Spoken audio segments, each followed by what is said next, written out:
I don't know what your future is, but if you're willing to take the harder way, the more complicated one, علماء النفس بيقول لك اللي ما عنده روتين بتعب. When you feel like giving up, don't.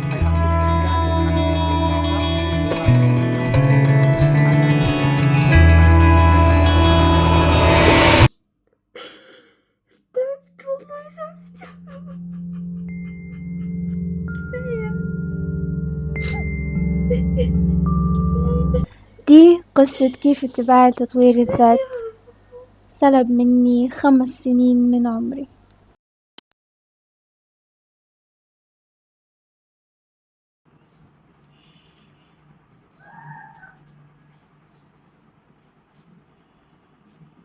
Hello everyone, and how are you doing today?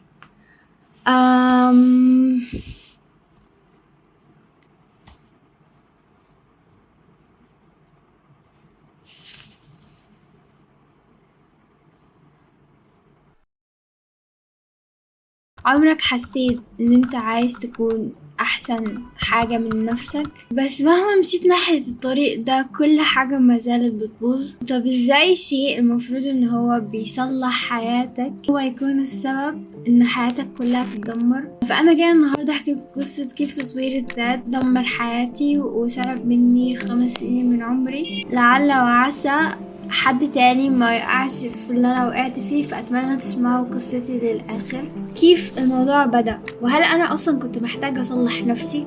امتى بقت حياتي عاملة زي منتج لازم يتصلح طول الوقت والا فهي مش كفاية؟ امتى بطلت اكون راضية عن حياتي؟ فالموضوع بدأ لما كنت مراهقة، أو بمعنى أصح في بداية المراهقة. كان عندي هوايات كتير، بحب أجرب وصفات غريبة، بحب أرسم، بحب عموما أضحك كتير. واو صح، لكن عندي لحظات كتير هبلة، بذاكر عادي، حياة عادية زي أي حياة فيها ups and downs. خلينا نقول راح أتمشى في الشارع، كنت بحب أكتشف حاجات كل شوية.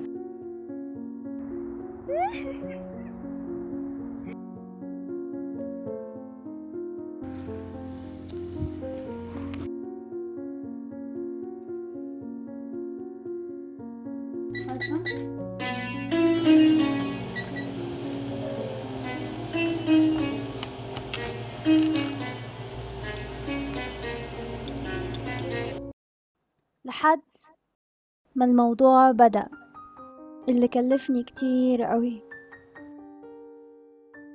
واللحظة أنا كنت داخلة على تالتة ثانوي، واللي عندنا في البلاد العربية ومعظم البلاد إنك لما تيجي داخل على تالتة ثانوي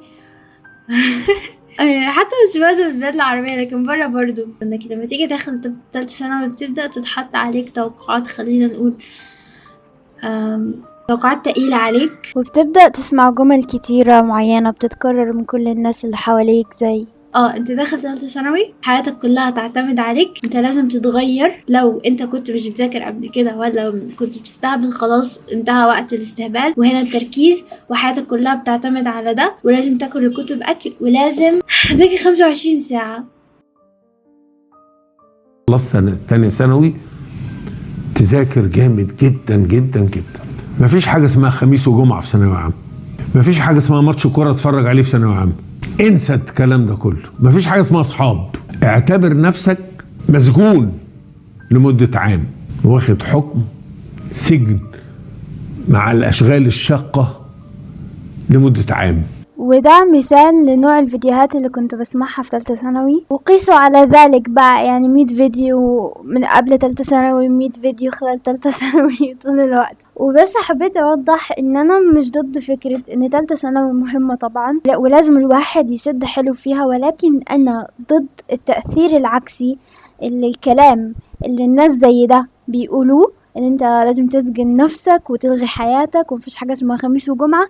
انا شخص طبق الموضوع ده مش لتالتة ثانوي بس، طبقت الموضوع ده لفترة اطول من تالتة ثانوي كمان، وجاي اقول لكم ان خلي بالكم الكلام ده ليه تأثير عكسي، تأثير وحش، وجاي احكي لكم ايه التأثير الوحش العكسي اللي حصل لي علشان تحموا انفسكم منه، من كلام زي كده اللي انا متأكدة على الاقل سمعتوه مرة في حياتكم. فهنا خلينا نقول كان اول مرة يبقى عندي حاجة اسمها هدف كبير. ايه هدف؟ اجيب درجة عالية في تالتة ثانوي.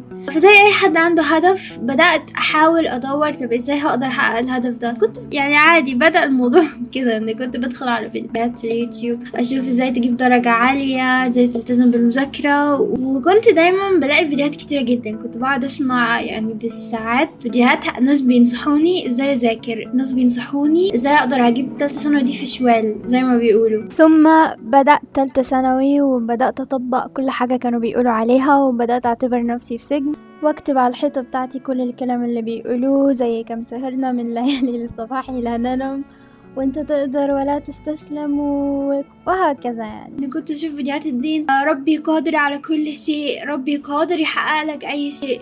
انت عايز الدرجة دي مش كبيرة على ربنا، انت فاكر حاجة كبيرة على ربنا؟ اي حاجة انت عايزها خلاص يعني هتاخدها، روح بس صلي قيام الليل وروح بس ادعي وهكذا. كانت عموما دي حياتي. انا صارت نشفة، انا ما بقيت اشوف صورة عمي هذا الفلوك علشان لما اكبر عايزة استرجع ذكريات الماضي الاقي ده قدامي. فقررت ان انا اعمل كده 17 ساعة مذاكرة عشان اتحدى نفسي because I can do it. وبرضه شيء مهم هو انه كنت مثلا بشوف فيديوهات لناس بتذاكر بال12 17 ساعة وبقول هم عملوها لازم اعملها.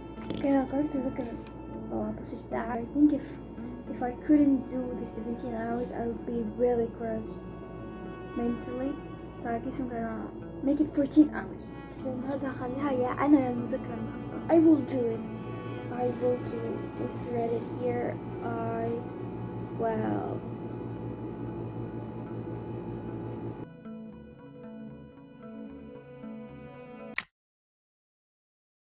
ازاي دخلت في تطوير الذات بعد الحكايه اللي حصلت دي؟ ففيديوهات تطوير الذات بتاعت ثالثه ثانوي سنه بسنه دخلتني على فيديوهات تطوير ذات للحياه عموما. كان لقيت مكان وعدني وعود جميله، يعني مكان قالك بص حياتك في تحكمك، حياتك في ايدك، انت عايزه اي حاجه في الحياه بس اعملي الخطوات 1 2 3 دي اللي الناس اللي قبلكي عملوا نفس الخطوات دي وفعلا حصلوا على كل حاجه انت نفسك فيها في الحياه دي. حياتك هتكون جميله، حياتك هتكون تحفه. فعجبني الموضوع. مين مش هيعجب الموضوع؟ والحماس خدني. خلينا نقول بدأت ساعتها اسمع فيديوهات زي كده الناس عمالين يقولوا شايفين الناجحين دول، شايفين عملوا ايه، شايفين يقدروا يكونوا ايه. فالمكان ده قال لي انت عايزه السعاده. انا ساعتها ما كانش عندي غير هدف واحد هو ثالثه ثانوي، وكنت مبسوطه عادي بالهدف ده. فالمكان ده قال لي عارفه ايه السعاده؟ انا هقول لك ايه السعاده اللي انت عايزاها. شايفه هي دي السعاده. شايفه الناس دي مبسوطه ازاي، شايفه ده مبسوط ازاي ان معاه ايفون، ان بيسافر ان عايش في دبي، ان بيسافروا كتير، ان عايشين في فيلا، ان مش عارفه ايه. شايفه دول مبسوطين ازاي؟ هي دي السعاده، هم دول السعادة، هو ده اللي انت عايزاه. وتوضيح مهم تاني، انا مش ضد ان انت تتعب وتجيب اللي نفسك فيه طبعا، بالعكس ده حتى انا ان شاء الله هجيب كل حاجة نفسي فيها. انا ضد ان انت لما تشوف الفيديوهات دي تحس ان اللي انت عايشه ده مش حياة وتكره حياتك وتحس ان انت مش هتعيش غير لما تجيب الحاجات دي كلها زي الناس دول، يعني بالاخر تربط سعادتك بده وتكره حياتك الحالية.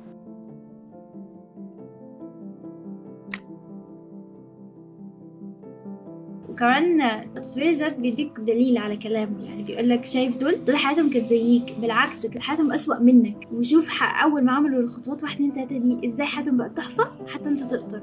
عندك ستيف جوبز توظف في شركة ديزني في الرسم، تخيل يرسم مع شركة ديزني، وكان من راتبه يجمع فلوس عشان يصنع أول كمبيوتر في حياته. فهو بيشمل كل حد. خلينا نقول كأي حد غالبا، يعني ما توقعش ان انا بس اللي كنت هقف الموضوع ده. لما تسمع ان انت قادر تغير حياتك من ده لده اللي هو 180 درجة، انت فيك حاجات في حياتك خلينا نقول مش عاجباك قوي، تسمع ان حياتك ممكن تتغير وبخطوات سهلة زي ما انت فاكر. يعني انت فاكر ان ايه كل اللي محتاج اعمله اعمل 1 2 3 اللي تطوير الذات بيقول لي عليهم وحياتي هتتحسن، حياتي هتتغير، هكون من الناجحين.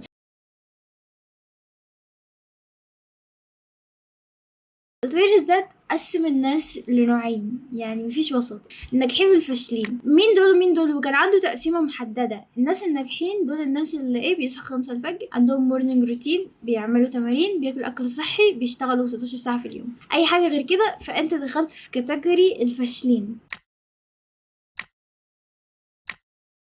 جاب الخطوات المعينة دي 1 2 3 وحياتك كلها هتتحسن زي الوصفة السحرية. بدأت اقتنع ان حياتي محتاجة تتحسن، بدأت اقتنع ان اللي انا فيه مش كفاية، ان انا عايزة السعادة. فده اللي حصل معايا، ان بدأت احط اهداف. انا عايزة يكون معايا فلوس كتيرة، انا عايزة اكون اسافر دايما، انا عايزة مش عارفة ايه. بدأت احط الحاجات اللي انا فاكراها انا اللي عايزاها، بس اللي ما كنتش عارفة ان مش هي اللي انا عايزاها، لكن ده اللي اقتنعت ان هي دي السعادة. ويمكن دي كان اول خطوة دمرت حياتي.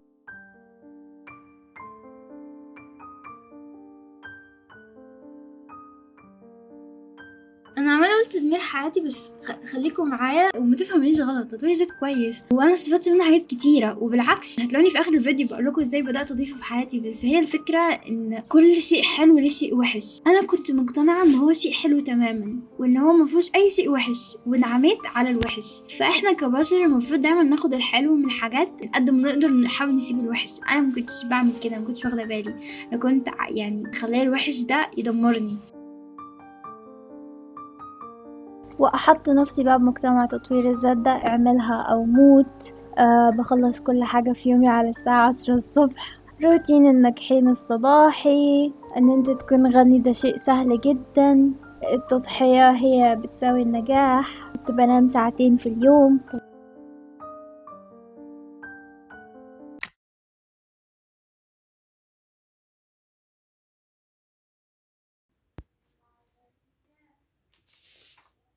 انا عايزة اتغير.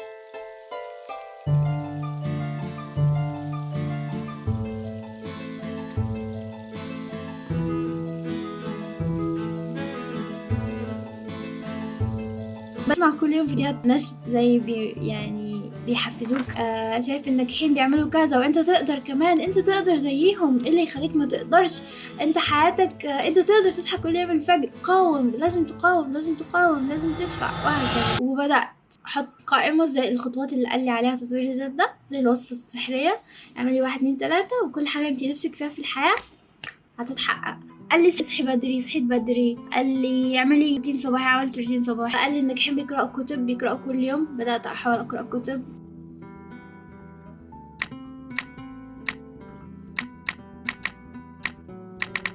فتحت قناتي على اليوتيوب. مين بيكون المشترك رقم 200؟ كمان مش سو كلاس. كنت بنزل لكم فيديوهات. بدأت احاول اذاكر اكتر عشان انا في 3 ثانوي، فكان يعني بدأت احاول اذاكر كتير قوي. قال لي ذاكري واشتغل اكتر من 10 ساعات. عملت كده. طبعا زي ما اقول لكم مش كل يوم كان كده، كنت ما زلت يعني بحاول اخلي كل يوم كده. ركزوا على الحته دي، ما زلت بحاول اخلي كل يوم يكون كده. صار أسرع من دقيقه، بس كان لازم اخلص العي. المفروض بقالي كام؟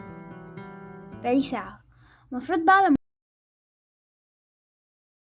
ايه اللي حصل لما بدأت اطبق تطوير الذات. طبعا ما كنتش قادرة التزم 100%، بس كام يوم بعمل وبمارس هواياتي برضو، وبحاول مرة تاني احط لي عدد غير واقعي من ساعات المذاكرة، زي 16 ساعة في اليوم ما يزبطوش، يتحولوا ل9 8.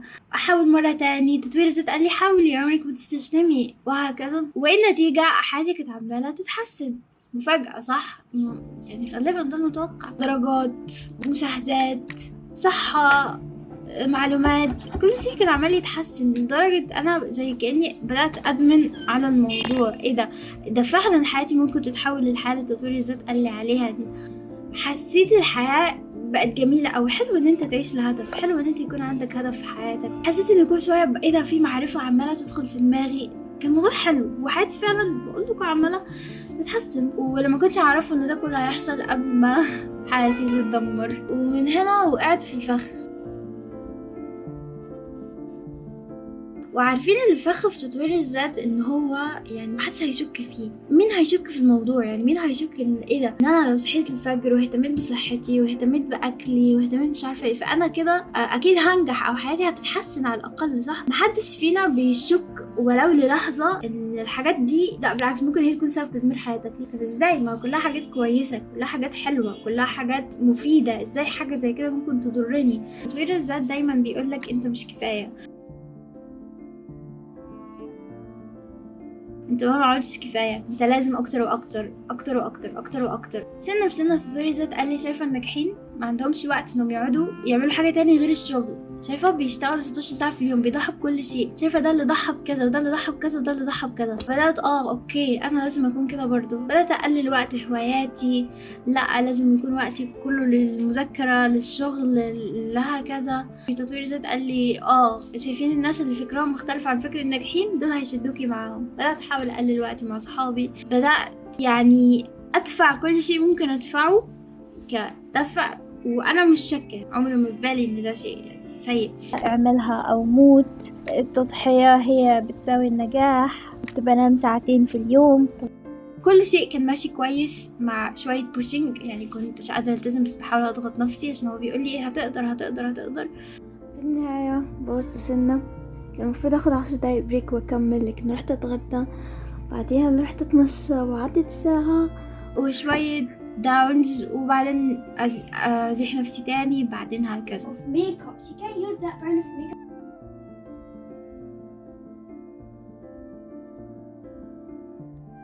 وهنا زي يبدأ بداية تأثير تطوير الذات عليا، ان انا لما ما جاء اول تمن لازم ادفعه بسبب ان انا مشيت في الطريق ده. وهي لان في تطوير الذات بيأكدوا جدا على فكرة النجاح ويخوفوك جدا من فكرة الفشل. الناس بتوع الدين نفس الكلام. فاللي حصل ان قبل اول امتحان ليا في ثالثة ثانوي لقيت نفسي مرعوبة من حتة الاخطاء، خاصة انا كنت في نظام لازم اجيب فيه 100%، ويعني مفيش مجال للاخطاء. فمع كل كلام تطوير الذات لازم تضغط لازم تضغط، مفيش مجال للفشل. ومع كلام الناس اللي حواليا ومع كلام بتوع الدين ومع كل اللي حواليا بقيت مرعوبة من الاخطاء. بسبب رعبي من الأخطاء في اليوم اللي قبل الامتحان زي دخلت وضع الهروب. لقيتني كده وأنا بضغط نفسي برضو، لقيتني ماسكة الموبايل، قعدت أقلب على الموبايل 6 ساعات ورا بعض وأنا مش حاسة ومش ملاحظة، وده شيء أول مرة يحصل بعد ما اجتهدت طول السنة. ولكن تأكيدي لفكرة النجاح وتأكيدي لقد إيه فكرة الفشل دي حاجة وحشة، ولو أنت أخطأت في حاجة بسيطة خالص يبقى أنت إنسان فاشل، هي اللي وصلتني لكده. حكاية سريعة يعني. فاللي حصل ان بالليل فقعدت 6 ساعات على الموبايل، كان عليا امتحان بكرة. بعدين قلت ايه ده، ايه اللي بيحصل ده، لا انا لازم اضغط نفسي، لازم اقاوم زي ما تطوير الذات بيقولي. نمت 2 ساعات بس بالليل او 1.5 ساعة، صحيت 1 بالليل علشان كم سهرنا من ليالي للصباح لا ننام، ولازم تجتهد، ومن طلب العلا سهر الليالي، وكل الجمل اللي انا بكرهها اللي انتوا عارفينها دي. وعملت الجمل دي وسهرت اذاكر وفعلا ذاكرت. ولكن اللي انا ما كنتش عارفاه هو ان انا انسان يعني رحت تاني يوم الامتحان، واللي حصل ان بسبب قلة النوم، بسبب الإجهاد، بسبب جلد الذات، بسبب كل الحاجات دي، فللأسف غلطت في سؤالين تافهين جدا جدا بسبب ان انا مخي مش نايم فمش قادرة اركز. وهنا حسيت حياتي انتهت، مش ببالغ، انا فعلا حسيت ان حياتي خلاص انتهت. انا فضلت والله تعبت خلاص تعبت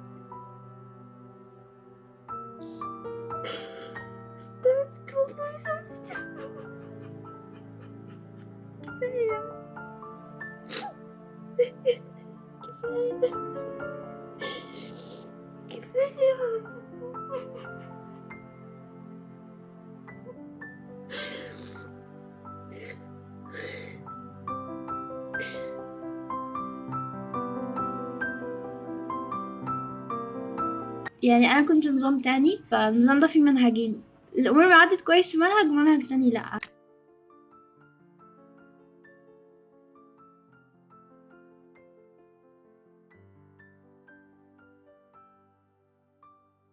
تطوير الذات والناس اللي بيستخدموا الدين كتجارة بص بيأكدوا لك على فكرة جدا ان ربنا قادر يجيب لك ده، وكل شيء مش مستحيل، وانت تقدر تجيب ده وانت تقدر تجيب ده. خليك مهووس بده ومش بتحط في دماغك اي اوبشن تاني ان ممكن ده ما يحصلش وشيء تاني يحصل. فلما ده اللي انت عايزه ما يحصلش انت بتدخل تبدأ يعني تحس حياتك انتهت على الاخر. وهوريكم مثال لحد من الداعية دول، هو مثال يعني مش جاي قوي مع الكلام اللي بقوله، بس حبيت اوضح فكرة.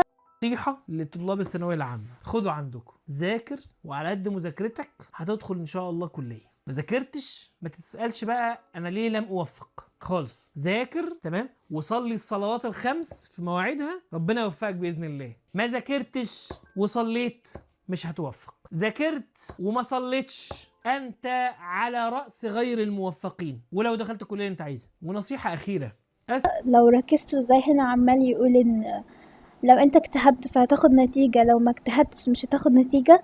فمثلا فيديو زي كده واللي هو يعتبر نوع بسيط اصلا، يعني في انواع تانية اسوأ بكتير. ده مثلا انا كشخص حصلت مع النتيجة دي، فانا لما اسمع الفيديو ده هفهم ايه؟ هفهم انا جبت نتيجة وحشة ليه؟ عشان ربنا ما وفقنيش، عشان انا ما بذلتش جهد كفاية، فبالتالي هلوم نفسي اكتر واكتر، واللي هو شيء عمره ما جه في الاسلام. يعني هنا هو بيقول ذاكر وعلى قد مذاكرتك هتدخل الكلية، ما تذاكرش وعلى قد مش مذاكرتك مش هتدخل الكلية. هو هنا حط الموضوع في ايدك تماما، ودي برضو حتى هتكلم عنها في الفيديو، ان انت لما الخلل بيحصل لما انت تحط حياتك في تحكمك. الموضوع مش في تحكمك، الموضوع عند ربنا سبحانه وتعالى، الموضوع مش بحساباتنا يا جماعة. وطبعا انا مش مقتنعة بكلامه ده، لان الدنيا ماشية غير كده. انا كحد جايلكوا هتعرفوا في اخر الفيديو يعني اللي حصل، بس ياما عدت عليا ايام وما ذاكرتش بسبب ظروف حصلت، لكن ربي سبحانه وتعالى وفقني. وياما عدت عليا ايام ذاكرت وما توفقتش، مش ما توفقتش يعني انا قلتها غلط، بس اقصد ان هو ده كان الخير ليا، يعني هو التوفيق ليا والخير ليا ان انا ما اجيبش الدرجة، والتوفيق ليا والخير ليا ان انا ما احصلش على الشيء المعين ده. وعادي ياما في ناس تانية دخلت فترات وحشة جدا غصب عنها، ما كانتش قادرة تصلي وبتجاهد نفسها، بس ربي شايف ده وربي يساعدهم يقوموا مرة تانية ويرجعوا يصلوا ويذاكروا. فهو الفكرة ان الانسان ده عم بيعمل، الانسان ده بيحسسك بجلد الذات، ان انت لو في شيء عدى وحش فهو انت السبب، ولا هو انا مقتنعة ان ده عكس الاسلام. لان هي الدنيا مش كده، الدنيا مش 1+1=2. ربنا سبحانه وتعالى مش بيعملنا كده، ربنا رؤوف، شايف كل واحد، شايف ظروف كل واحد، بيختار لكل واحد الافضل مهما كان الافضل ده بصور مختلفة. فهي مفيش حاجة اسمها 1+1=2 زي ما هو بيقول، الدنيا مش كده. وبالمناسبة ده حد مشهور يعني، بين طلاب ثانوي وبين بتوع مصر، وليه بودكاستات كتيرة، وقيسوا على ذلك مليون واحد تاني زيه. وبس توضيح اخير، انا مش بقول لكم ما تذكروش ولا ما تصلوش وربنا هيوفقكم، لا انا مش بقول الكلام ده. لازم الانسان يذاكر، ولازم الانسان يصلي، ولازم الانسان يسعى باللي يقدر عليه، ولكن انا بقول لكم ان في احيانا ممكن يعني هتذاكروا وهكذا ومش يحصل شيء اللي انت عايزينه، وان في احيانا لما انتوا تكونوا في ظروف وحشة وما عملتوش ولا ده ولا ده ولا ده ولا ذاكرتوا ولا عملتوا ولا بتاع، فانتوا ساعتها ما تحطوش نفسكم في كاتيجوري احنا فشلنا خلاص احنا انتهينا ربنا مستحيل يقف معانا.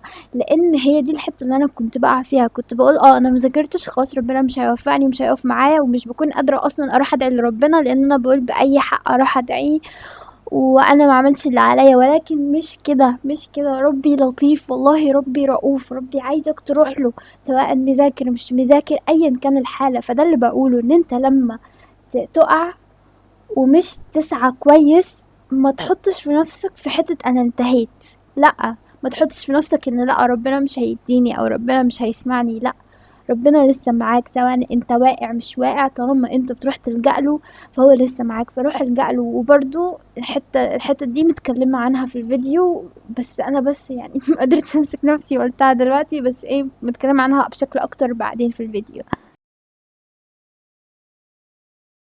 وده أول جانب وحش لتطوير الذات. وفيديوهات الدين اللي أكيد هعمل فيديو عنها قبل كده، لأنهم هي من ضمن حاجات، يعني هي فيديوهات دين اللي من نوع معين اللي أنا بتكلم عنه، دول حرفيا تطوير ذات بس بطريقة توكسيك، أكتر طريقة توكسيك، وكمان إنهم بيدخلوا الدين في الموضوع. فيعني المهم هعمل فيديو عنه إن شاء الله. حسيت إن حياتي انتهت. عموما قمت ثاني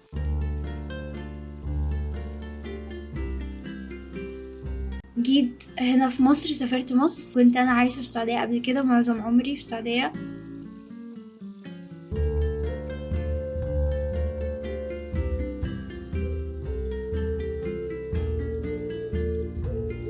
بدات الكليه، ولحد ما بدات الكليه ومن هنا بدا كل شيء مره تاني يكون اسوأ شيء.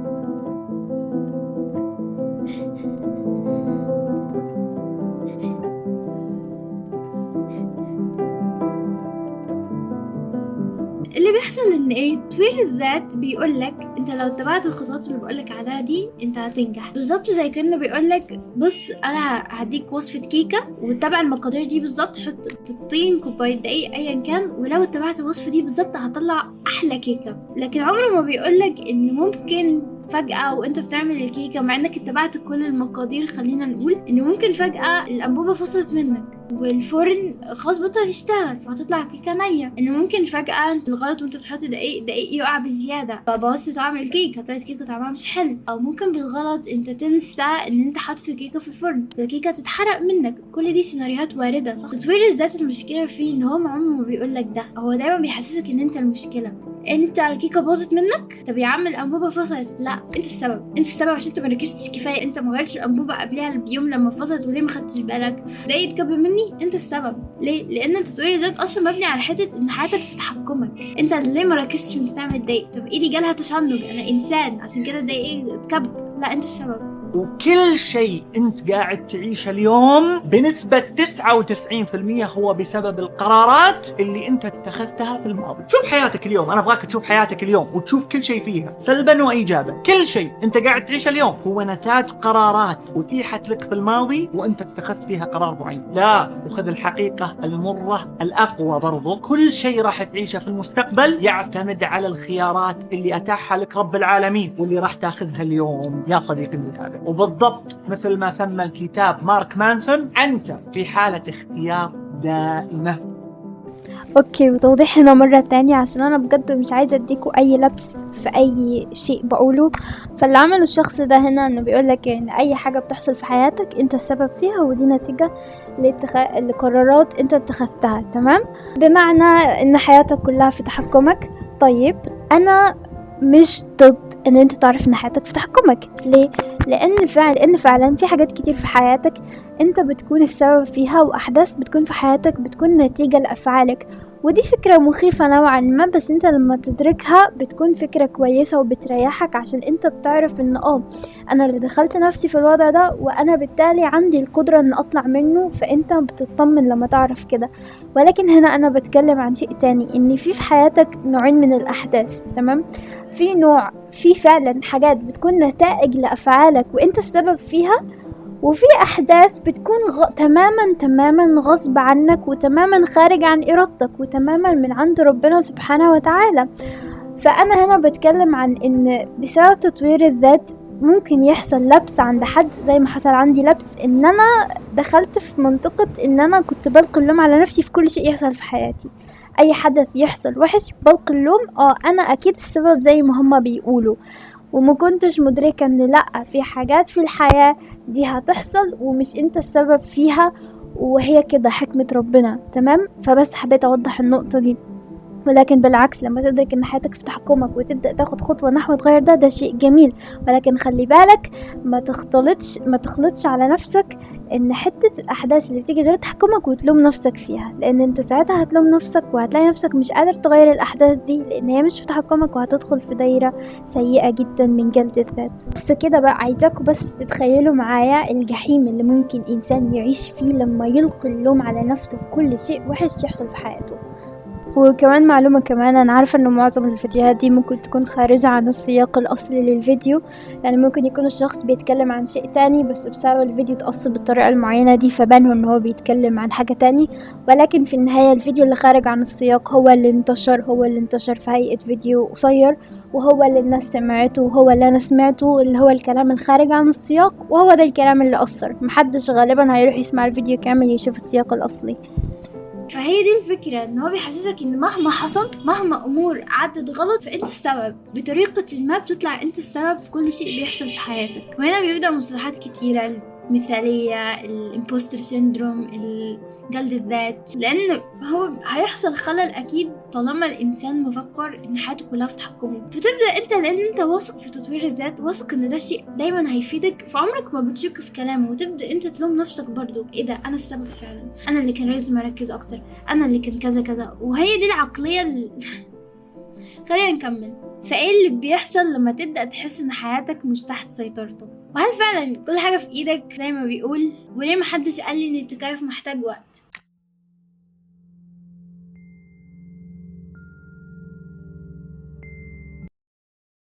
فاللي حصل اني نزلت مصر، مع اني مش بحب احكي قصص شخصية عني كتير، انا بحب يعني ايه خليها عن الدروس المستفادة عموما. بس نزلت مصر، فهي بلد غريبة عليا، مكان غريب عليا، لازم اعيش مع ناس معرفهاش، بيئة جديدة عليا تماما. ومصر هنا عاملة زي الغابة. انا كنت حد انطوائي جدا جدا جدا، يمكن كلية بداية مراحل ان انت تتعامل مع الحياة. وزمان انا ما كنتش بتعامل مع الحياة. انا زمان كنت في السعودية، كنت دايما في اوضتي، مش بتعامل مع حد ولا الحياة كتير. هنا في مصر الوضع مختلف، اجبرت ان انا اتعامل مع الحياة. يعني انت لو ما كنتش مصحصح ومركز دايما هينضحك عليك. غير طبعا عن اختلاف ظروف المعيشة عن السعودية، إلا إن مصر دي بلد أنت تشوف فيها العجب. يعني أنا لو قعدت أحكيكوا كمية الحاجات اللي شفتها اللي انتوا مستحيل تخمنوا إن ده شيء ممكن يحصل في بلد، مش هخلص. ولكن اختصارا لطول الفيديو اللي اوريدي قلب طويل قوي، مش هحكيلكوا عن اللي حصل، بس اعرفوا عموما إن هي كانت بلد صعب قوي قوي قوي الواحد يتأقلم ويتكيف فيها، وحاجات تانية كتير. لما بدأت هنا الكلية ودخلت الكلية، واللي هي من أصعب الكليات اللي في العالم، كلية الطب، دخلت بعقلية أنا هطلع أجيب درجات عالية جدا، أنا هعوض اللي حصل، أنا مش عارفة إيه. وحطيت توقعات كبيرة جدا وتوقعات مثالية من أول يوم. الكلية بتاعتنا ما ساعدتنيش. يعني من أول يوم في الكلية بتاعتنا والكل عمال يقول لنا في وشنا حياتك بين إيدك، حياتك تعتمد على الدرجة الواحدة، حياتك في تحكمك. اللي مش فاهم كلية الطب، أنت عشان تاخد تخصص، التخصصات بتفرق بالدرجة. عشان كده كان كل الدكاترة من أول يوم أنت لازم تركز. لو أنت مكنتش مركز قبل كده فانسى، حياتك في إيدك دلوقتي، التخصص اللي هتدخله في إيدك، هتكون أنت السبب، لازم ما تراكمش، إياك تراكم. وفعلا بدأت أول يوم كده بالعقلية دي، أوكي أنا هذاكر ومش هراكم. بس اللي محدش قالك عليه، اللي تطوير الذات ما قاليش عليه، اللي محدش قالي عليه، ان انا كإنسان لما هروح من دولة لدولة وبيئة غريبة عليا تماما، ظروف غريبة عليا تماما، فأنا جسمي فسيولوجيا يعني أصلا غصب عنه هيحتاج وقت عشان يتأقلم، وهيحس بالإرهاق. جسمي مش هيكون عنده طاقة، نومي مش هيكون متظبط، شهيتي مش قادرة أكل، الأكل مختلف تماما، المية مختلفة تماما، كل شيء يعني مختلف تماما، وهاخد وقت عقبال ما أتأقلم. أنا ما اديتش نفسي فرصة أتأقلم. انا من اول يوم وانا يلا انا لازم اصحى النهارده 5 الفجر، اعمل تمارين، اعمل مش عارفه ايه الخطوات اللي تطوير الذات قال لي عليها دي، ولو انا ما عملتهاش يبقى انا فاشله، ولازم اذاكر وما راكمش وهكذا. اوكي، مثال عشان يوضح الدنيا. تخيلوا معايا كده في حد دراعته الاتنين مكسوره ومتجبسين، وهو دلوقتي محتاج يرتاح علشان خاطر دراعته تصحى، صح؟ فلو حد زي كده تتوقعوا ايه اللي هيحصل؟ اللي حصل ان انت زي كأن دراعتك الاتنين مكسوره، وانت عمال تحاول تجبر نفسك تستخدمهم، فكل ما تحاول تحركهم انت بتزود الكسر اللي في ايدك، وهتفضل تزود الكسر لحد ما ايدك خلاص هتبطل تقدر تتحرك، ولازم تكبسها لسنة مثلا. فهقولكوا يعني ايه. يعني انا كان جسمي حاسس بالارهاق، كنت محتاجة استريح، كنت محتاجة ما اضغطش نفسي في اول فترة، وادي نفسي فترة اتأقلم على الوضع الجديد اللي انا فيه. ولكن انا ما عملتش كده. انا حاولت زي ما تطوير الذات بيقولي اضغط نفسك، قاوم، استمر، زي ما دكاترة الكلية بيقولوا لي حياتك في ايدك، بسرعة، الدقيقة اللي بتضيعها بتفرق هتندم طول عمرك، هتندمي بعدين، مش عارفة ايه. كل الاصوات دي حواليا، فانا ذات نفسي عماله اضغط نفسي برضو، فزي بقيت احاول اصحى بدري اعمل تمارين ومش عارفه ايه، وما كانش نافع لان انا جسمي حاسس بالارهاق، كنت بنام كتير، مش قادره اصحى من النوم، شهيتي مش قادره اكل. طب انا المفروض اكل صحي، انا مش قادره اكل خالص.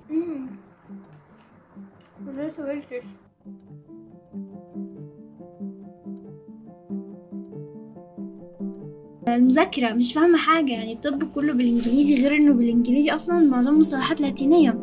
شايفين البايوكيمستري؟ اسمعوا.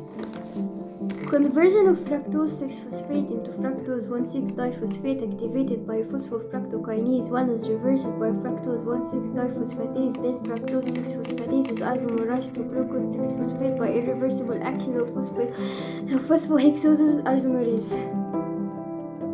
ده كله سطر واحد كده. انا مكنتش فاهمه حاجه. وكمان اللي زاد الموضوع بله ان تطوير الذات بيقولك لو غيرك تقدر فانت تقدر. فخدوا نفس معايا كده، بسم الله الرحمن الرحيم. المقارنات الدائمة واللي أحيانا غير واقعية بغيرك، ووضع قواعد إن الكل لازم يكون بطريقة معينة بمصطلحات المجتمع، وإن ده هو الصح المطلق. وإيه اللي بيحصل لما بتحاول تطبقها بدون مراعاة حالك والمرحلة اللي انت فيها حاليا. باختصار،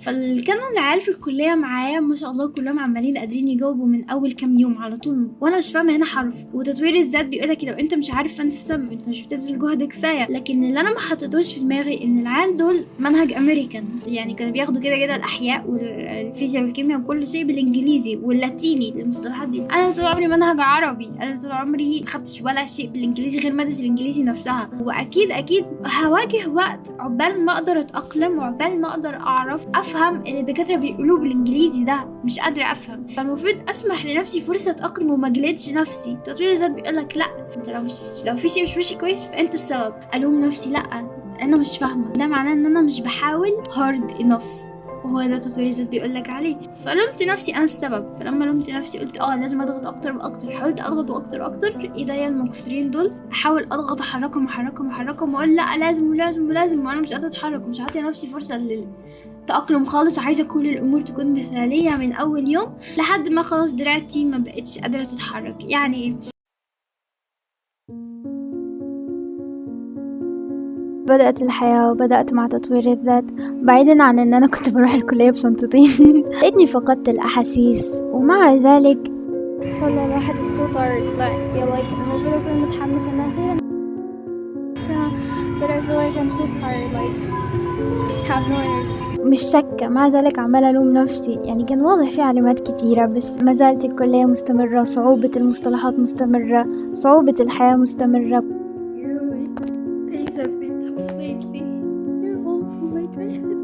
كنت بتحط في مواقف كتير بضطر أنا أتعامل معها لوحدي، والناس هنا في مصر بجد وحشين أوي. يعني فعلا الناس هنا وحشين. مصدومة أنا بالوحاشة الناس، مصدومة بالحاجات دي كلها اللي فجأة اترمت عليا إن أنا لازم يلا أتحمل مسؤوليتها أنا بنفسي. والحلو في كليتنا ان احنا كل شهر ونص بنمتحن على 60-40 محاضرة. فاللي حصل ان البلوك كله يعني الشهر كله مش قادرة اذاكر وبالعافية بذاكر، فطبيعي متراكم عليا محاضرات. بيجي قبل الامتحان باسبوع بحط على نفسي حاجات تطوير الذات. يعني انا كنت دايما فاكره ان الضغط اكتر هو الحل. الضغط اكتر بالنسبه لي ايه، والحل دايما كان بالنسبه لي ان اسمع فيديوهات تطوير ذات ونصائح اكتر واكتر. فكنت بسمع الفيديوهات دي كان بيقولوا لي انت تقدر عادي، فيها ايه، حط لك رجالك مش عارفه ايه بتاع. فقبل الامتحان بكام يوم بحط حاجات غير واقعيه على نفسي، اللي انا اوريدي جسمي تعبان ومحتاجه استراحه ومحتاجه مش عارفه ايه. انا عمري ما بصيت لده.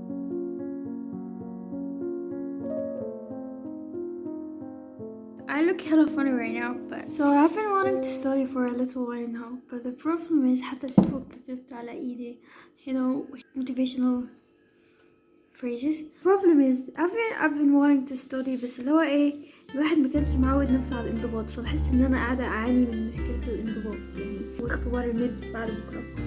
So I promised myself today that I'm going to do it for sure and that I'm going to fight like a soldier. الكومنتر شاهد هنا تاني، المفروض تكونوا اتعودت عليا. فطبعا حبيت اوضح بس ان انا مش ضد ان فعلا احيانا المشكلة هو عدم التعود على الانضباط وصفات فيك، تمام فعلا. ولكن انا بقول لكم يعني ركزوا الاول، احيانا بتكون المشكلة حاجة تانية، حلوا المشكلة التانية دي وبعدها ركزوا على الانضباط. بس مش كل شيء يحصل في حياتك تلقي اللوم على انضباطك فيه. احيانا بتكون حاجات تانية فعلا، احيانا بتكون فعلا مشاكل صحية عندك، امراض عندك، مش عارفة ايه. فشوف الحاجات التانية دي واستبعدها الاول، بعدين تعالى شوف صفاتك انت، الانضباط ومش الانضباط والحاجات دي كلها، واشتغل عليها. اوكي خلاص قررت. Today I'm going to fight like a soldier. Like my life depends on this. I have to finish these 60 freaking lectures, and if I don't finish them I'll die. Like literally, like I'm today I'm fighting for my life. Like I'll die if I don't do these things. Okay, I'll really die. Like فالنهارده هيكون اليوم اللي هغير فيه كل حاجة. النهارده اليوم اللي بجد هعملها، اللي مش هقول فيه لا خلاص بكرة، اللي هعملها بجد. يعني ده عشان ايه؟ خسارة الرب.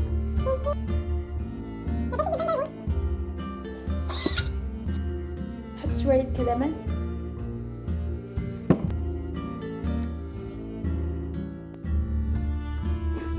أبو الصغير المفروض إني لسه متعورتش، يعني أنا إني لو هبدأ مذاكرة وهتعب ساعتها هكون اتعورت وكملت فخلاص.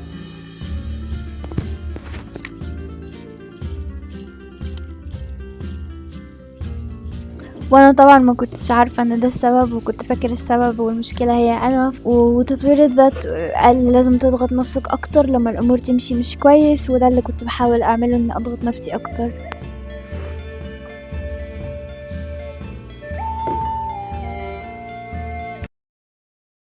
واذاكر وانا عيانة في القطر. اتوقع باين على لفة الطرحة بتاعتي قد ايه كنت تعبانة. تطوير الذات بيقولك اعملها وانت تعبان، اعملها وانت خايف، اعملها وانت مرهق، اعملها ايا كانت حالتك، وان كل شيء ده عمره ما بيكون عذر ان انت ما تعملش الشيء اللي المفروض تعمله. والناجحين دايما بيعملوها مهما كانت الحال، وعمرهم ما بياخدوا اي اعذار.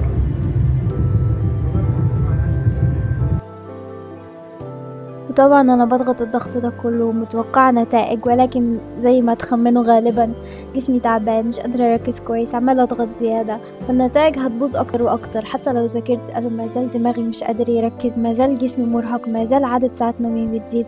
وكل ما اطلع من يعني كل ما اصحى مثلا شوية اروح الاقي نفسي دخلت في امتحانات مرة تاني، اروح بعدين افوق شوية واقول اوكي خلاص يعني ههتم بالمذاكرة، ابص الاقيني عييت مرة تاني، بعدين خلاص اصحى من العيا هقول خلاص المذاكرة هعوضها، بعدين تيجي ظروف حياة خارجة غير متوقعة تأثر عليا من برا. دايرة. some reason I keep hurting myself. like تحت باب البلكونة وقفل عليا عمال يكلمني. and yourself is not actually like a horrible thing until you go through these times where like you have to do literally everything for your own. like إذا انت تعبتي لازم تطلعي. أنا مرة تعبت لازم تطلعي بنفسك الساعة 11:30 بالليل تجيبي دواء لنفسك. nobody's going to help you. these times are horrible. like when you get hurt you have to figure it out by your own. يا ربي زبايرة أزرق وأسود. I hate it. I hate these times. فتحتني blood like up.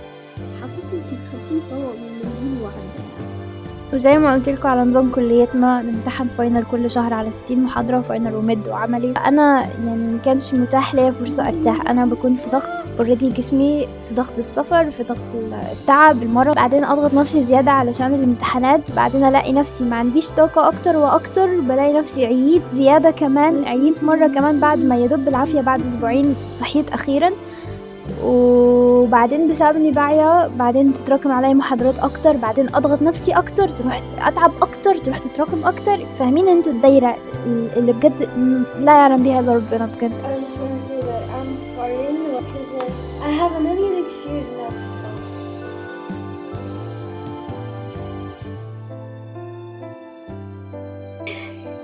Even my thumb, like I can't write, you know, like. So when I try to grab it, it hurts. I swear to God, I don't kid. Like I'm grabbing it very slightly right now. arigato. ده كله في الدايرة دي كلها، وانت مطالب من نفسك المثالية، او مطالب من نفسك ان انت كل يوم تكون شخص يومه ماشي بيرفكت، يومه ماشي بيصحى الفجر، يومه ماشي بيعمل تمارين على الاقل، مش بيقعد على الموبايل كتير. ولو انت عملت حاجة زي كده عشان انت تعبان هتروح بقى ايه تلوم نفسك. Okay, so today and yesterday I've been feeling like I'm tired, you know. I don't know, but for some reason I feel like just I'm tired. Like I don't want to do anything. Like I want to go get up and do that and do that, but I feel like I don't want to do anything. But the thing is, if I don't do anything, things in life won't stop. Like studying won't stop for me until I feel like I'm doing, like until I feel like I wanna do it, and just the legs will become more and more and more, and like nothing will change. Like, you know, life just keeps going whether you feel like you can do it or you. في هذا المؤتمر. وخير ما نستهل به يومنا صراط الذين أنعمت عليهم.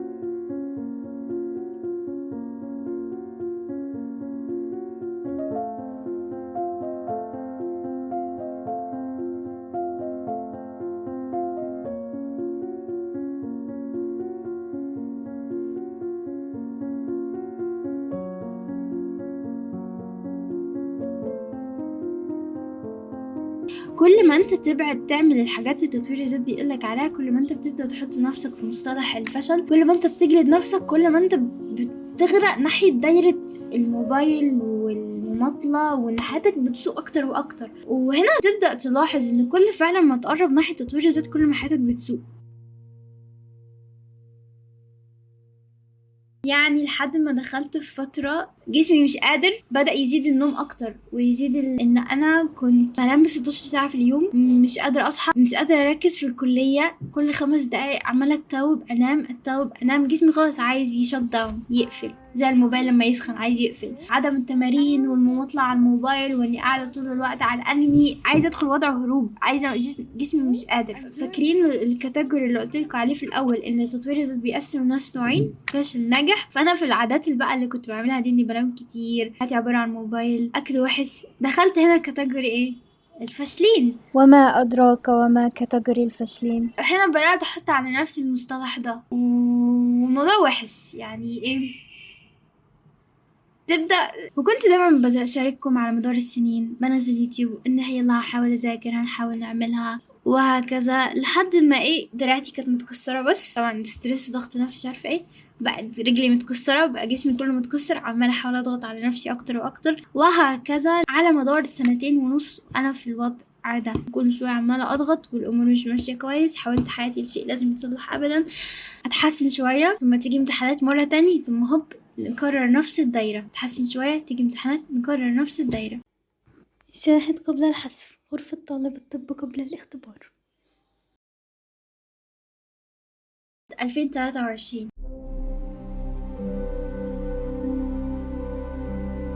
بداية 2023 كنت حاطة قائمة أهداف غير واقعية طبعا. 11:43 دقيقة. مش الفوكس باظ، ايه ده؟ الفوكس مش قادر.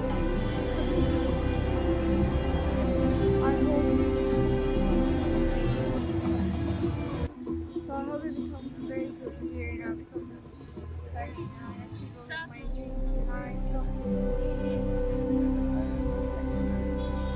2023 فين؟ 1/1 الأحد. اللهم اجعله عاما سعيدا علينا وعليك. اللهم غير حالنا إلى أحسن الأحوال. اللهم اجعل العام القادم فاتحة خير علينا جميعا. وجه في اخر السنه لقيت ما كنتش حققت اي حاجه من ده، فبدا هنا اسوأ جلد ذات في حياتي، ان انا السبب ان ليه ما حققتوش، ان كان معايا سنه طويله. ده الكلام تطوير الذات بيقول لك عادي، انت تقدر تغير حياتك كلها في سنه، انت لو عايز فتقدر تكون من الفئه الناجحين دول في سنه، يلا نحط اهداف في 2026، الفيجن بورد اللي مش عارفه ايه، صح؟ كل الحاجات دي موجوده في كل مكان. فانا ما كنتش من الفئه اللي عملت ده، عملت ده بس ما حصلش التزامات، كان في ظروف في حياتي، حطيت نفسي فئه الفاشلين. انا ما غيرتش حياتي في سنه، انا فاشله، انا مش عارفه ايه. وبدا كميه جلد ذات فظيعه، يعني وصلتني اسوأ مرحله في حياتي مره تانية. هتسمعوا حته اسوأ مرحله في حياتي دي كتير قوي في الفيديو ده، مع اسلوب حياتي المدمر، لان عايزه اهرب عن كل شيء، عايزه اشتت نفسي عن التفكير.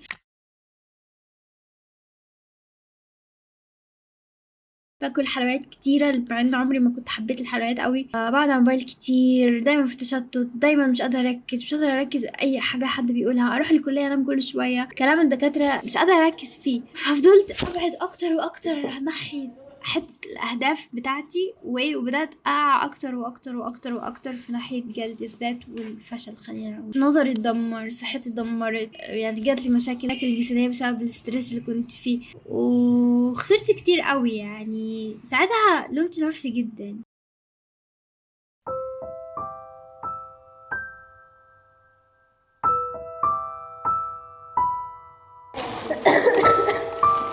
I'm dying, bro. I'm dying.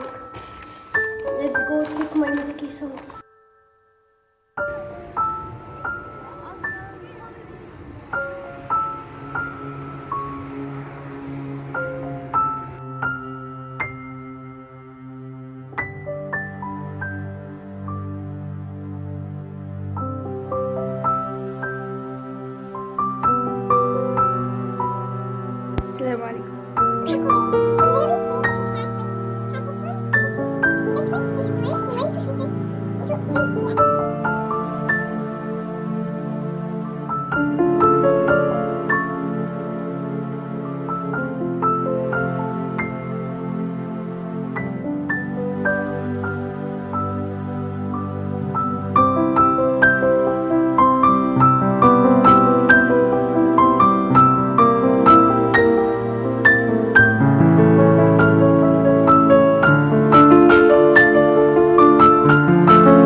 بعدها دخلت سنة تالتة، وسنة تالتة دي كلها انا ما كنتش قادرة افتح كتاب خالص يعني. بقيت اقعد بالشهور مش بفتح اي مذكرة، بشتري المذكرات بس عشان اركنها على جنب، مش بحضر محاضرات، مش قادرة اركز، حتى لما احضر انا مش قادرة اركز.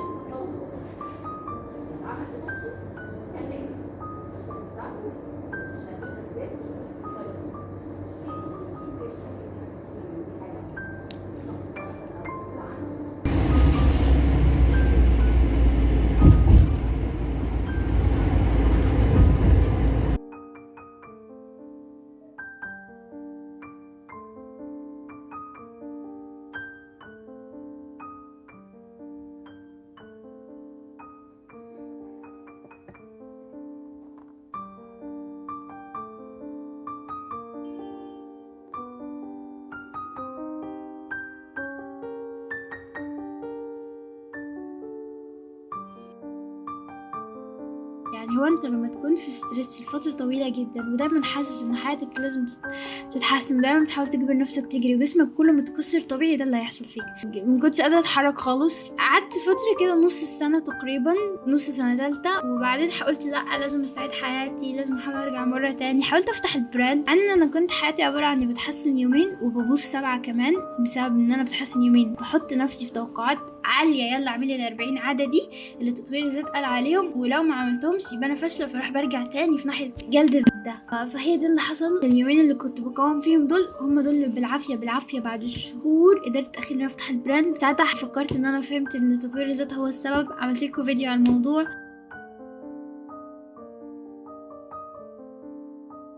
كنت فاكرة ان لا خلاص الحمد لله الامور اتغيرت، انا فهمت ايه السبب. لكن الفكرة ان انا فهمت ايه السبب بس انا ما حطيتش تفكير مضاد ليه. يعني انا كنت فاهمة تطوير الذات السبب، بس كنتش فاهمة ان جلد الذات اللي في الانسان ده بسبب تطوير الذات. ما حاولتش اغير جلد الذات، حاولت اغير بس تطوير الذات. حتى كنت مبسوطة خالص، حسيت ان خلاص حياتي خلاص الحمد لله طلعت من الفترة دي. نزلت لكم حتى فيديو انا فين حاليا، علشان على اساس ان بعدين انا متأكدة ان خلاص الامور هتتغير. لما كنتش فاهمة ان دي ما زالت بداية الاسوأ والاسوأ، لان زي ما قلت انا ما حطيتش شيء مضاد. منك بحاجة عشان انتي في غفلة، مش حد بيعمل كده بيوصل لحاجة. انت حرفيا كل فيديوهاتك عن كده من سنين، فين الانجاز اللي عملتيه بعد كل السنين؟ سوري يا شهد انا بحبك، بس انتي عاملة كلام التنمية البشرية والناس اللي بتسمعيهم شماعة لده، وانا مش عايزة اضحك عليكي وعايزاكي تحققي احلامك. الطريقة دي بتوصل للفشل وبس.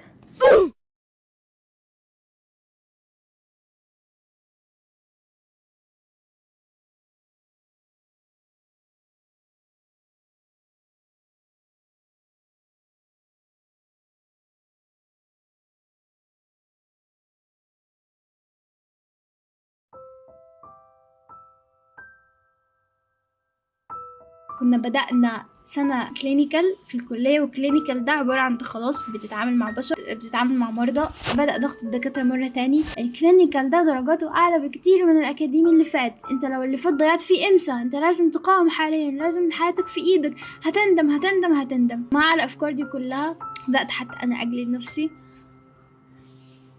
Why don't you like it?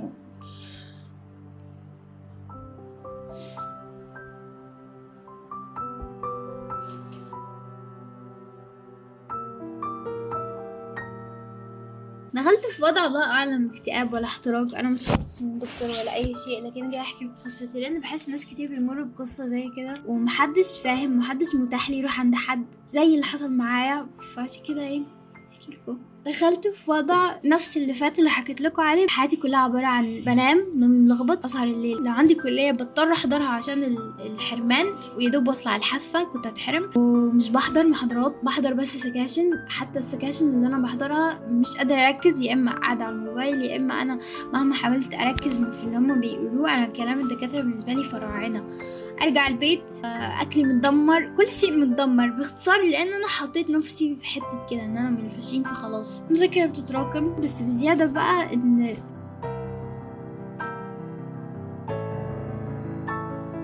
حتى وانا في الوضع اللي فات انا كنت مثلا بحس بالاحباط لما مش بعرف اجاوب في الكليه، لما كنتش بنزل فيديو يوتيوب، مع اني ما كنتش منتظمه على التنزيل، الا ان دايما كان في دماغي اليوتيوب. كل اسبوع كل يوم في دماغ اليوتيوب، كل اسبوع مخطط فكره فيديو، كل اسبوع مش عارفه ايه، كل اسبوع على مدار ال4 سنين اللي فاتوا انا عمري ما راح اليوتيوب ببالي ابدا. فدخلت في وضع بقى المره دي نفس الوضع اللي فات، بس الفرق ان هو نفسيا برضو ان انا ما عادش فارق معايا الكليه، ما عادش فارق معايا صحتي، ما عادش فارق معايا اي شيء، ما عادش فارق معايا، ما بقتش احس بالاحباط. يعني كنت مثلا ما اعرفش اجاوب بحبط، انا بدلت احس بالاحباط، بالعكس بدلت احس باي شيء. وكانت ايامي عباره عن بس حلقه عماله تكرر نفسها. كنت حاسه ان انا بعيش كل يوم بس عشان اصحى وبعدين لازم اعمل لي اكل وارجع انام تاني، بس هو ده كان يومي. يعني انا كنت اللي هو حرفيا زي بدا يجيلي عليا افكار زي طب ايه فايده الحياه، انا حرفيا بصحى كل يوم عشان لازم اعمل لي اكل دلوقتي بعدين انام. يعني حتى لما الميه تكون جنبي وانا مثلا حتى لما الميه تكون جنبي وانا هموت من العطش كنتش حتى بقدر امد ايدي عشان اشرب ميه. يعني كنت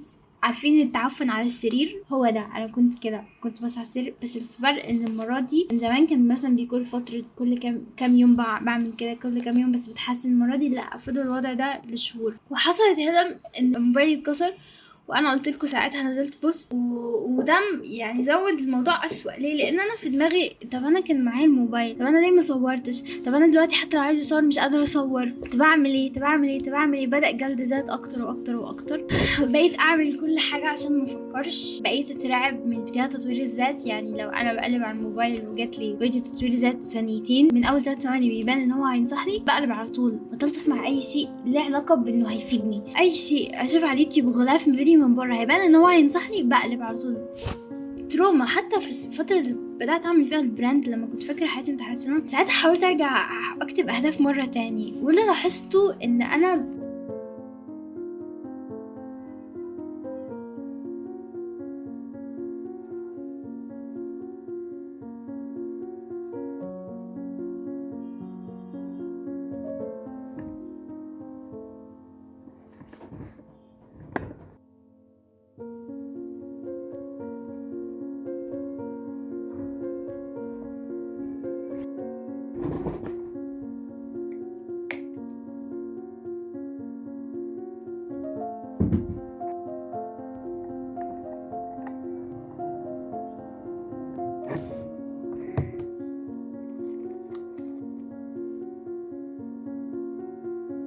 الاهداف بقت شيء مخيف بالنسبه لي. يعني فعلا كنت باجي اكتب ايديا بترتعش ومش قادره اكتب. ليه؟ لان كتبت الاهداف ومجتمع تطوير الذات وكل ده هو اللي دخلني في الفتره الوحشه قوي دي من حياتي. فزي بقيت مرعوبه ادخل فيها مره تانية حتى لو انا فكريا تخطيت، ولكن جسمي كان رافض ان هو يتخطى الفكره دي.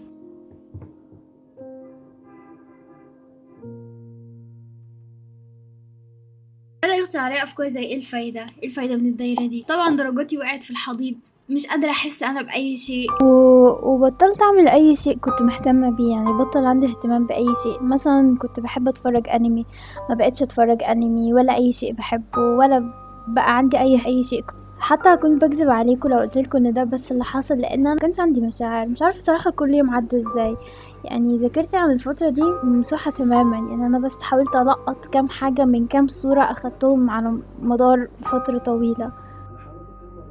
وبطل عندي اي خوف من الامتحانات. يعني مثلا بروح الامتحان بلاقي الكل واقف قبل الامتحان عمال يراجع وخايف ومرعوب، انا هنا مش حاسه باي شيء. بالعكس انا واقفه بس كده حاسه فراغ، مش حاسه باي شيء، ولا خوف ولا احباط ولا توتر ولا اي حاجه. بس كده مستنيه اليوم يخلص عشان تعاد نفس الدايره، واتضايق لما الاقيني صحيت تاني يوم لان لازم يوم تاني استناه يخلص. انا ما عادش فارق معايا اي شيء لدرجه حتى حفل التخرج. يعني احنا في طب في حفل نص تخرج بعد ما تعدي اول 2.5 سنين. حتى الحفل ده كله بيصمم هودي، بيلبسوا هودي زي بعض. انا ما كنتش عايزه اشتري الهودي ولا فارق معايا اشتري الهودي، وبالعافيه لما اللي حواليا اقنعوني اشتري.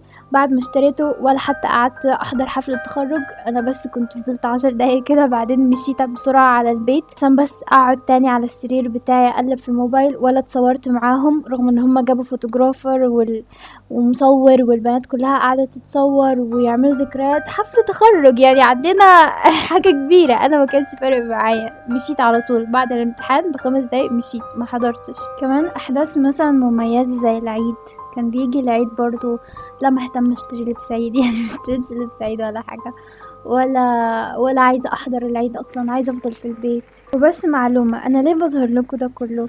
انا مش عايزة استعطاف من حد، لا، انا بوريكم ده كله علشان اخوفكم، مش عشان اخد استعطاف. انا بوريكم ده كله عشان اخوفكم من المرحلة اللي انتوا ممكن توصلوا ليها لو استمريتوا في الطريق ده، وان خلوا بالكم خلوا بالكم انتوا ممكن توصلوا لكده، خلوا بالكم احموا انفسكم. فانا بوريكم ده كله بس عشان تخافوا وتدركوا جدية الموضوع.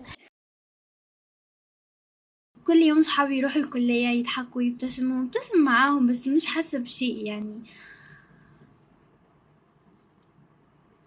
وهسيب خلاص كفاية لحد كده، خلينا نكمل. طب ايه اللي حصل بعديها؟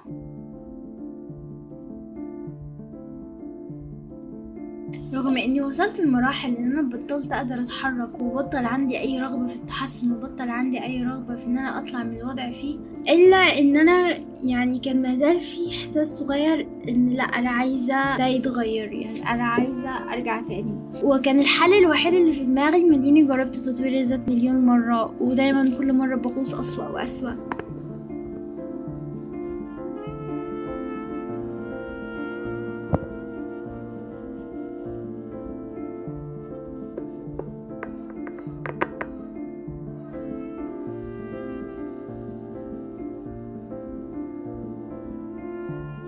If you're not where you want to be, or not where you expected to be, at this point it seems too much. It is not too much. You are capable of overcoming every challenge in your life right now.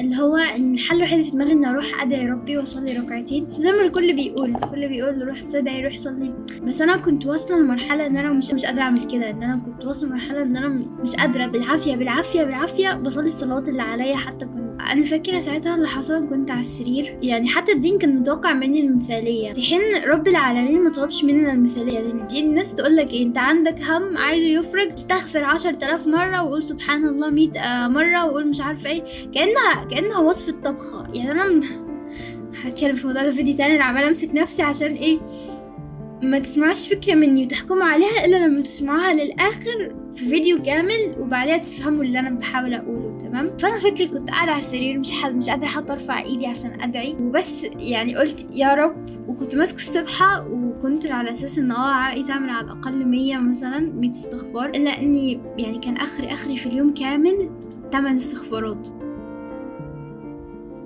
بالعافية استغفر الله كده. بس كان دايما نيتي صادقة تحت ربنا، هو يا رب انقذني، يا رب اصلح حالي، يا رب افرجها، ربي انا تعبت. وكنت بحاول امسك الصفحة واعمل 8 استغفارات اللي اخري دول، مع ان الناس كلها تقولك انت ازاي كده، انت لازم 10,000، انت مش عارفة ايه. لا، الا ان ربي سبحانه وتعالى مطلبش مننا المثالية، ربي طلب مننا ان احنا دايما نروح له بأيا كان اللي عندنا، بس المهم ان احنا نروح له بشكل صادق، وان فعلا نعتمد عليه، وان فعلا نكون محتاجينه.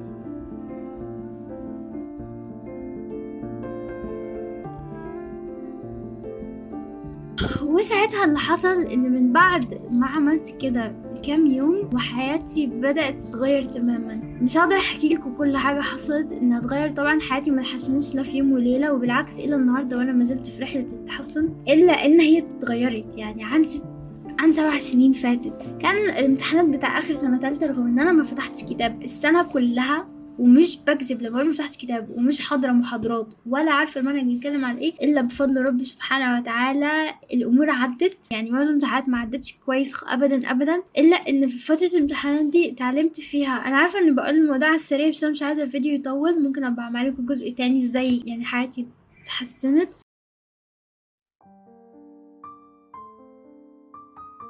ايه المواقف اللي ادركت فيها ان حياتي بتتحسن. زي مثلا على سبيل المثال في امتحان من الامتحانات الامور يعني عدت وحش جدا جدا جدا، لكن اليوم ده وانا مروحه لاول مره ما جلدتش نفسي، لاول مره قلت عادي انا مريت بظروف كتيره، الدكاتره دول ما عرفوش الظروف اللي مريت بيها، اتس اوكي.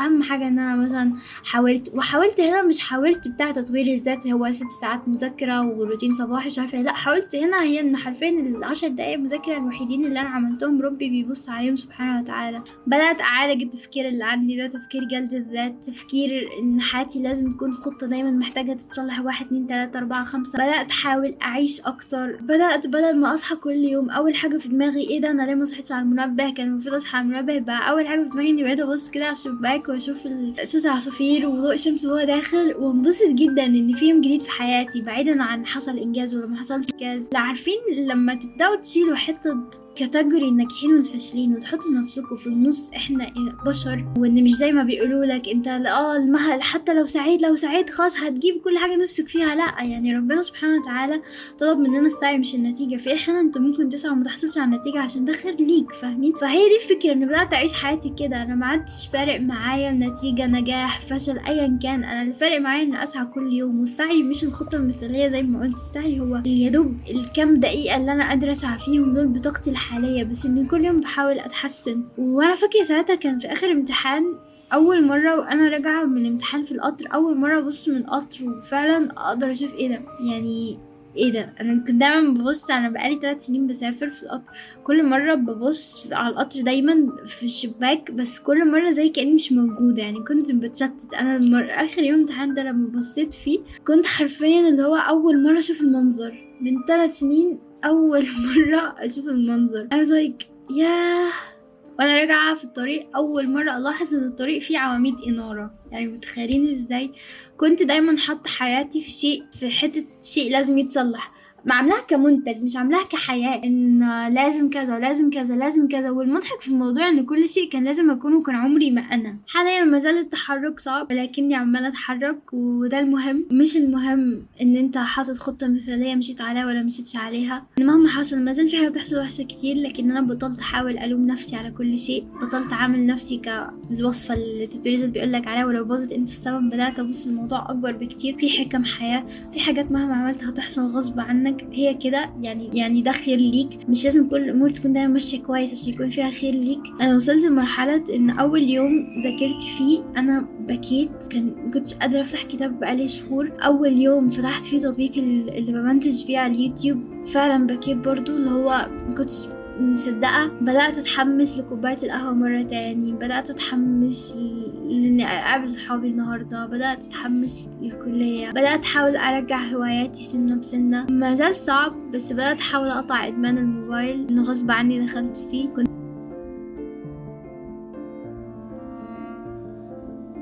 متفهمنيش غلط، حياتي كلها ما كانتش معاناة ولا حاجة، بالعكس كان عندي لحظات جميلة كتير ولحظات سعادة كتير، بس الفكرة ان انا عمري ما بصيت عليهم.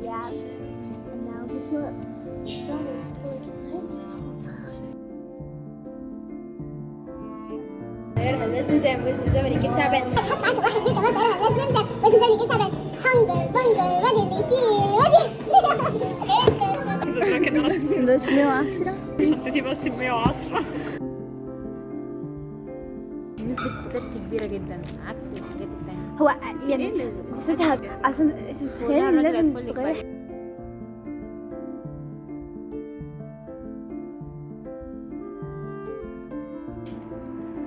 لوك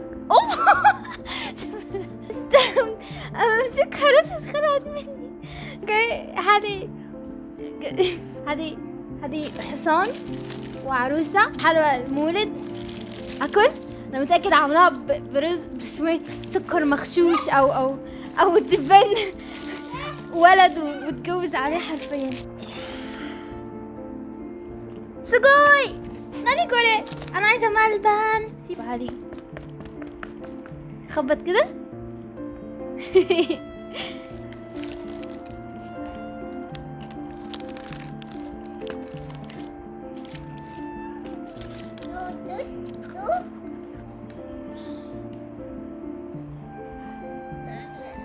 ما حبوش. يلا باي.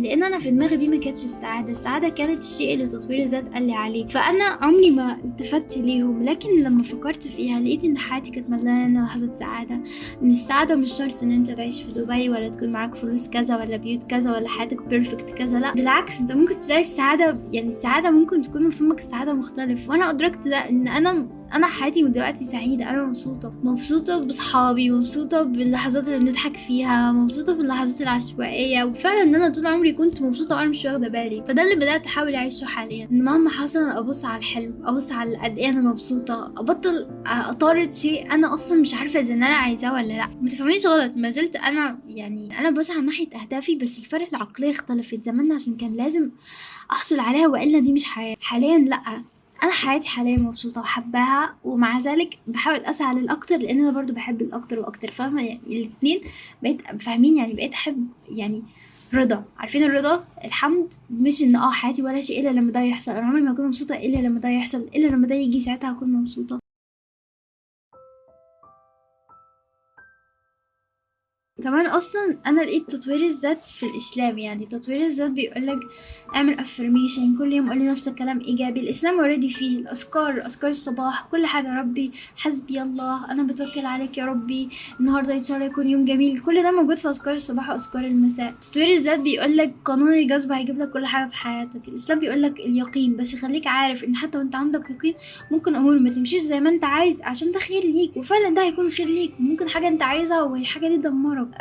تطوير الذات بيحسسك بالضغط الشديد وان كل شيء بايدك. الاسلام لا، بيقولك انت المطلوب منك بس السعي. انت السعي اللي اخرك تقدر عليه 10 دقايق مذاكره عادي، انت السعي اللي اخرك تقدر عليه ساعه مذاكره عادي. سيب النتيجه ربنا، ربي قادر على كل شيء. مش تطوير الذات اللي بيقولك لا انت 6 ساعات خلاص تاخد درجه عاليه، ساعه واحده انت درجه واطيه، انت مش عارفه ايه. لا، وربي سبحانه وتعالى اللي خلقنا عارف دايما ايه افضل شيء لينا. احنا اللي عاملين ده انفسنا، رابطين قيمتنا بسعاده وبحاجات، رابطين سعادتنا وقيمتنا بحاجات مش موجوده في حياتنا، ومقتنعين ان هنكون مبسوطين لما الحاجات دي تيجي. لكن حقيقه ان عمرنا ما هنكون مبسوطين كده، لان السعاده عمرها ما كانت مرتبطه بشيء، تكون سعاده ساعتها مزيفه.